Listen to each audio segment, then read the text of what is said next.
Au bout de la grue et des filins, près de 20 tonnes d'acier suspendu. Le premier élément du tablier du pont transbordeur à être remis en place.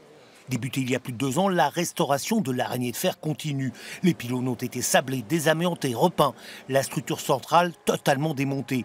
Aujourd'hui démarre donc la reconstruction avec cette manœuvre délicate. On va avoir besoin d'une très grande précision. Le morceau qu'on va venir mettre en place entre les pylônes dans quelques minutes rentre à quelques centimètres près entre les jambes du pylône existant. Donc on va avoir besoin d'une météo clémente, pas de vent, et beaucoup de précision du grutier et des équipes qui vont faire l'opération.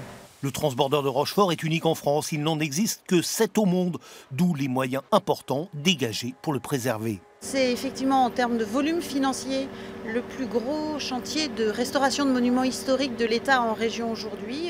Et puis le pont, c'est aussi un patrimoine fortement ancré dans les souvenirs des Charentais-Maritimes. Le pont transbordeur, étant petit, on l'a pris. On a toujours connu, nous. On est d'ici. Je faisais mon service militaire là-bas à 721. Donc tous les samedis, je prenais le pont transbordeur en faisant du stop. Et je revenais le lundi matin en reprenant le pont transporteur en faisant du stop aussi. Donc j'ai fait ça pendant tout mon service militaire, à peu près une vingtaine de mois. Mais maintenant, il va falloir attendre l'été 2019 pour espérer repasser le pont.